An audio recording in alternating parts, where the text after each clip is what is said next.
하나님 말씀은 사무엘상 24장 1절에서 7절까지입니다. 우리 같이 한 목소리를 함께 읽겠습니다.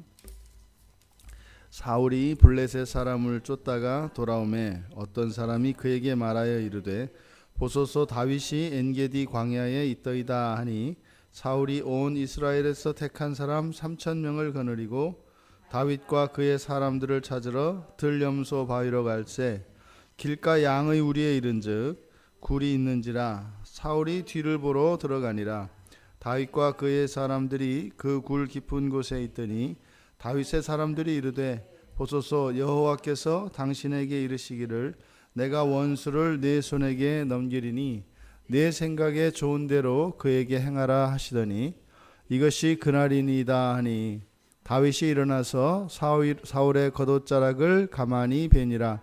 그리한 후에 사울의 옷자락 뱀으로 말미암아 다윗의 마음이 찔려 자기 사람들에게 이르되 내가 손을 들어 여호와의 기름 부음을 받은 내 주를 치는 것은 여호와께서 금하시는 것이니 그는 여호와의 기름 부음을 받은 자가 됨이니라 하고 다윗이 이 말로 자기 사람들을 금하여 사울을 해하지 못하게 하니라. 사울이 일어나 굴에서 나가 자기 길을 가니라. 아멘. 블레셋의 침공은 여호와께서 다윗을 보호하시기 위한 수단이었음을 알 수 있습니다. 왜냐하면 거의 다 잡은 다윗을 눈앞에 두고 블레셋 침공 소식을 듣고 다윗을 포기하고 블레셋을 막기 위해서 떠났던 사울, 그러니까 그에게 있어서 그 사건으로만 놓고 보면 다윗을 잡는 일보다 블레셋을 막는, 다시 말해 국가의 안전, 국가의 안보를 지키는 것이 안보가 더 우선이었다라는 것을 알 수 있습니다. 그런데 지금 24장 1절을 보면 사울의 마음이 그렇지는 않았던 것을 또 봅니다. 왜냐하면 블레셋 사람을 쫓다가 끝난 것이 아니라 블레셋과의 싸움에서 그들을 완전히 물리친 것이 아니라 쫓다가 돌아왔다 이렇게 얘기를 합니다. 그러니까요, 사울의 생각이 오락가락 하는 겁니다. 그러니까 그때 블레셋 침공 소식이 들렸던 것은 여호와께서 사용하신 것이구나, 다윗을 보호하기 위한 것이었구나 라고 하는 것을 우리가 알 수 있습니다. 그러니까 사울은 그 여호와의 섭리를 전혀 깨닫고 있지 못한 겁니다. 그러니까 이랬구나, 하나님께서 여호와를 보호하고 계시구나. 그것은 하나님께서 행하시는 일을 그 누구도 막을 수가 없습니다. 그것을 구태여 끝까지 그걸 고집스럽게 할 필요가 없는 것이고, 그것은 오히려 스스로에게 화를 자초하는 일입니다. 그런데 하나님의 섭리를 깨닫지 못하니까 멈추어야 할 일을 멈추지 않고 다윗을 또 잡으러 가는 겁니다.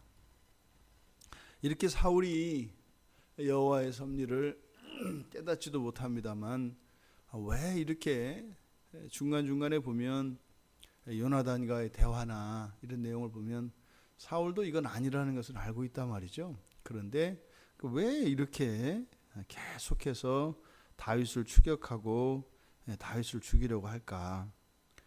그것이 이제 사울 내면에 있는 정욕이겠고 여러 가지가 있겠습니다만, 또 환경적인 요인으로서는 사울을 돕는 사람들이 있기 때문입니다. 사울을 지지하고 사울을 돕는 사람들이 항상 있기 때문입니다. 여기서도 보면 그렇게 딱 돌아오니까 벌써 어떤 사람이 그에게 말하여 이르되 딱 얘기하잖아요. 일이 착착착 진행이 된단 말이죠. 그러니까 늘 있는 그런 사람들 때문에 이런 악이 가능합니다. 그래서 엔게디 광야에 숨어 있다. 그래서 3,000명의 군사를 데리고 이제 다윗을 잡으러 갑니다. 또 다시 이제 마온 광야에 있을 때처럼 엔게디에 숨었습니다만, 또 이제 사울은 다윗을 죽이는 일은 아무것도 아닌 거죠. 근데 사울이 다윗을 잡으러 갔다가 이제 생리적인 현상 때문에 뒤를 보러 이제 한적한 후미진 곳을 찾아 들어갔겠죠. 그런데 이거 보십시오. 거기에 어떻게 다윗이 숨어 있는 동굴을 들어가냐 말이죠. 그래서 여기 지금 엔게디 광야에는 석회암 지대로서 동굴들이 아주 많습니다. 그런데 거기에서 수많은 동굴 중에 다윗과 다윗의 일행이 숨어 있는 동굴에 들어가서 볼일을 보냐 말이에요. 볼일 보러 갈 때는 경호는 당연히 없습니다. 무기도 없습니다. 그리고 완전히 무방비 상태죠. 근데 그 뒤에 지금 다윗과 다윗의 일행들이, 다윗의 사람들이 숨어 있는 겁니다. 그러니까 다윗과 함께 했던 사람들이 4절에 보면 이 사람들이 이제 여호와께서 이제 말씀하신 것처럼 얘기를 합니다. 사람들이 이르되 보소서 여호와께서 당신에게 이르시기를 내가 원수를 내 손에 넘기리니 내 생각에 좋은 대로 그에게 행하라, 이렇게 하셨다는 거예요. 우리가 종종 이런 거 합니다. 그러니까 이거는 지금 여호와께서 하신 게 아니라 이제 본인들이 이렇게 역으로 해석을 하는 겁니다. 이거는 하나님의 뜻이다. 우리도 그러잖아요. 야, 이거는 하나님의 뜻이야. 누가 뭐래도 이거 하나님이 지금 어떻게 사울을 지금 딱 제거해서 이렇게 끝내라는 거야. 그러니까 이것은 성경에 기록된 뭐 여호와의 말씀이 아니라 이것은 다윗의 사람들의 오해입니다. 그러니까 사실은 사람의 눈으로 보면은요, 그런 기회가 있을 수가 없죠. 일어날 수 없습니다. 그러니까 이거는 여호와의 섭리다. 맞죠. 섭리는 맞죠. 그렇게 정말 우연도 이런 우연이 없는 그런 만남, 지금 이 만남은 하나님의 섭리 맞습니다. 근데 하나님의 섭리가 무엇인가에 대해서는 해석이 다른 거죠. 이것이 하나님의 섭리예요. 그렇게 만나게 한 것. 근데 다윗의 사람들은 뭐라고 생각하는 거예요? 사울을 죽여야 한다는 거예요. 사울을 죽여야 한다는 거예요. 그것이 다윗의 사람들의 이해죠. 하나님의 섭리에 대한 이해죠. 그러니까 지금 사울은 절대절명의 위기의 순간에 처해 있습니다. 그러니까 마음만 먹으면 뭐 지금 사울 죽이는 것은 일도 아니지요. 그랬는데 다윗이 사울의 겉옷자락을 가만히 뱄다. 그래서 겉옷자락을 베서 그러니까 죽일 수 있었다는 뜻이죠. 하지만 죽이는 대신 다윗은 자신의 결백을 입증을 합니다. 지금 요 순간 하나님의 섭리가 무엇일까요? 이 만남을 통해서 하나님이 뜻하시는 바, 그 하나님의 섭리는 무엇일까요? 과연 다윗의 사람들처럼 사울을 죽여 없애는 것일까요? 아니면 죽이지 않는 것일까요?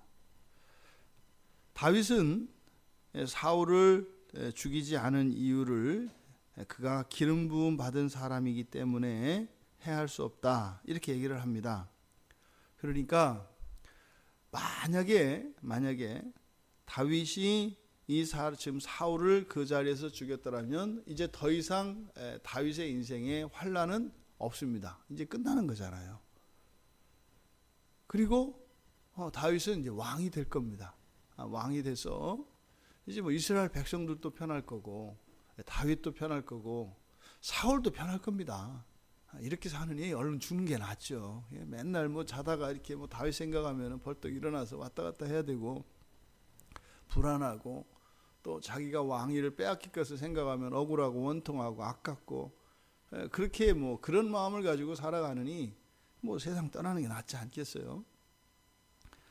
그러나 여호와의 뜻은, 여호와의 섭리는 스스로의 힘으로 왕이 되는 것이 아니라 여호와께서 세우실 때까지 기다리는 것, 그것이 여호와의 섭리였습니다. 다윗은 그것을 깨달았다는 거죠. 사울도 다윗의 사람들도 하나님의 섭리를 제대로 분별할 수 없습니다. 그런데 다윗은 여호와의 섭리를 깨달았습니다. 그러니까 어쩌면 다윗도 죽이고 싶은 마음이 왜 없었겠습니까? 그런데 그 옷자락을 뱀으로써 자신의 마음을 억제했던 것이죠. 사람에게는요, 두 가지 능력이 필요합니다. 특별히 지금 다윗은 이스라엘의 왕이 될 사람이지 않습니까? 우리가 세상을 살아가는데도 우리 그리스도인들이 갖춰야 할 힘, 일반 신앙인이 아니어도 가져야 되는 힘이 두 가지가 있습니다. 첫째로는 뭔가를 할 수 있는 힘, 할 수 있는 능력입니다. 할 수 있는 힘이 있어야 합니다. 그리고 또 하나는 하지 않을 수 있는 힘이 있어야 합니다. 하지 않을 수 있는 힘. 이 두 가지의 힘이 다 갖추어지지 않고 만약에 하지 않을 수 있는 힘이 없이 할 수 있는 능력만 가지고 있다면 그 사람은 어떻게 될까요? 그냥 일 중독에 빠져버리게 될 거고요. 그죠?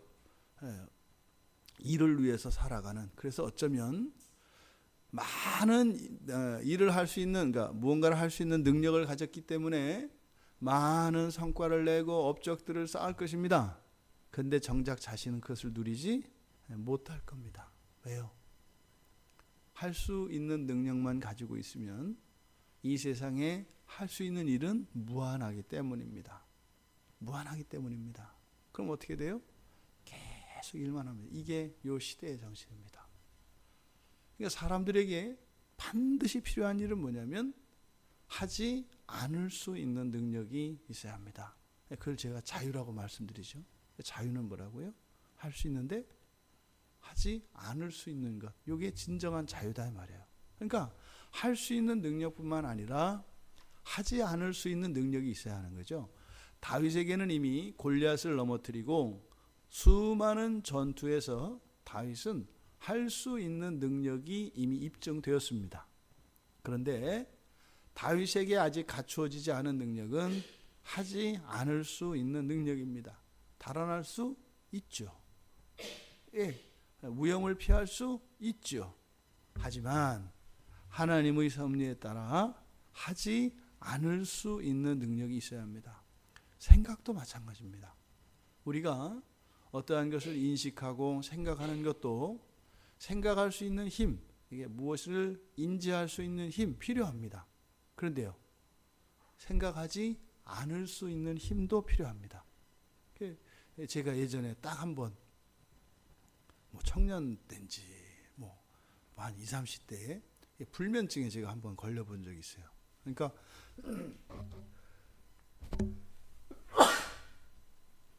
죄송합니다. 불면증에 제가 한 번 걸려봤는데 그게 제 기억 속에서 사라지지 않는 것은 너무 재밌었기 때문이에요. 정말 신기하더라고요. 그러니까 잠을 잘 수 없어서 죽겠어요. 근데 왜 잠을 잘 수가 없냐면 마치 그 컴퓨터가 이렇게 끄려고 해도 꺼지지 않고 자기가 돌아가는 것처럼 머리가 혼자 돌아가더라고요. 그러니까 나의 의지와 상관없이 막 생각이 돼요. 그러니까 계속 생각이 돼요. 그러니까 집중이 또 왜 이렇게 잘 돼요? 근데 사실 통제되지 않는 생각이죠. 저 혼자 하는 거예요, 혼자. 머리가 저의 통제에게 통제되지 않고 머리가 혼자서 계속 연상을 막 계속 생각을 해나가는 거예요. 멈춰지질 않아요. 그러니까 잠을 잘 수가 없는 거예요. 그러니까 이 눈도 피곤하고 몸도 피곤하고 졸려 죽겠고 힘들어서 자야 되겠는데 머리가 그냥 막 돌아가요. 그러니까 다른 거를 할 수가 없어요. 내가 하고 싶은 걸 하는 게 아니라 머리 혼자서 막 돌아가더라고요. 그러니까 되게 이렇게 피곤하고 그랬으면서도 되게 재밌던 기억을 제가 해요. 혼자서 머리가 돌아가. 내 머리인데 내 머리가 아니에요. 우리의 생각이 그렇습니다. 생각을 할 수 있는 힘, 그리고 무엇을 이해하고 인지하고 받아들일 수 있는 능력 절대적으로 필요합니다. 그런데요, 멈출 수 있는 힘, 하지 않을 수 있는 힘이 없어버리면 그것은 나에게 어떤 사상이나 어떠한 무슨 결론이 나오질 않고 이것은 그냥 다 흩어져 버립니다. 무한대로 향하여 나가기 때문에 그래요. 학생들이 이제 학령기에 있는 학생들이 공부에 집중하지 못하는 이유가 공부를 하다가 다른 생각이 나면 어떻게 돼요? 그 생각하는 거예요. 또 그거 하다가 또 저 생각, 그것도 하는 거예요. 그냥 모든 생각을 다 따라가요. 그러면요, 사실 나중에 보면 한 것은 하나도 없어요. 그래서 하지 않을 수 있는 능력이 절대적으로 필요합니다. 그래서 하지 않을 수 있을 때라야 할 수 있는 그 능력이 나의 삶과 나의 사상과 이런 사색들을 유익한 것으로 바꿀 수 있는 그런 것이 됩니다. 지금 다윗에게 하나님께서 지금 훈련시키는 것이 무엇이에요? 하지 않을 수 있는 그 힘을 다윗에게 배양시키고 있는 것임을 보고 있습니다. 다윗은요, 드디어 할 수 있는데 하지 않을 수 있게 된 거죠.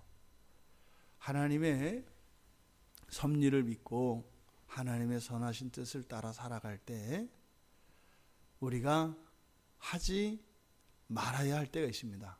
할 수 있음에도 불구하고 하지 말아야 할 때가 있습니다. 그때 우리는 절대적으로 믿음이 필요하죠. 믿음이 필요하죠. 그랬을 때 거기서 하나님이 인도하시고 하나님의 섭리 안에서 그 일들을 이루어 가시는 것을 보고 모든 것을 하나님께 영광을 돌릴 수 있는 것이죠. 그래야 우리가 자만심에 빠지거나 교만하지 않음으로써 우리의 안전을 도모할 수 있는 겁니다. 사울이 살아서 굴에서 나갈 수 있었습니다. 다윗은 드디어 이제 자기 자신을 통제하고 하나님의 뜻을 따라 자신의 생각을 꺾을 수 있는 사람이 되었습니다. 그래서 다윗에게 지금 하나님께서 갖추시는 어찌 보면 부정적인 능력이라고 할 수 있습니다. 그래서 이렇게 다윗에게 두 가지 능력을 온전히 갖추시기 위하여 지금 다윗에게 이런 환난과 시험과 연단이 계속되고 있는 것을 보게 됩니다. 우리도 이 두 가지 능력을 배양해야 할 것입니다. 할 수 있는 능력. 그래서 날마다 사람은 살아있는 동안 할 수 있는 능력을 자꾸 키워나가야 합니다. 그래서 작년보다 올해가, 올해보다 내년이 그런 할 수 있는 능력이 자라가야죠. 또 한편으로는 하지 않을 수 있는 능력도 함께 자라가야 합니다. 그랬을 때라야 이 능력이 진정한 능력이 되고 유익한 것이 되어서 나에게 도움을 주게 됩니다.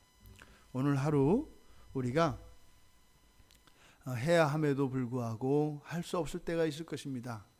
우리가 그러면 믿음으로 하나님께 기도할 것입니다. 또 하지 말아야 함에도 불구하고 하려고 할 것입니다. 우리를 통제하고 우리 안에 있는 죄를 억제하며 오직 하나님의 뜻을 이루는 것이 최선인 것을 잊지 말고 우리가 생각하는 최선이 아니라 하나님의 최선을 위하여 살아갈 수 있는 우리 모두가 되기를 주님의 이름으로 축원합니다. 하나님 아버지, 어찌 보면 다윗의 일신이 편하여지고 이제 모든 환난을 끝낼 수 있는 그 순간에 여호와 하나님의 뜻을 따라 자신의 뜻대로 하지 않고 하나님의 뜻을 좇았던 다윗을 통하여 저희들 오늘 하루의 삶 가운데 할 수 있는 능력과 또한 하지 않을 수 있는 그 능력의 의미를 저희들이 함께 나누었습니다. 오늘 살아가며 해야 할 일을 하게 하시고 하지 말아야 할 것을 하지 말게 하여 주셔서 저희들의 하루의 삶이 하나님의 기뻐하시는 뜻 안에 있게 하여 주시옵소서. 예수님의 이름으로 기도드리옵나이다. 아멘.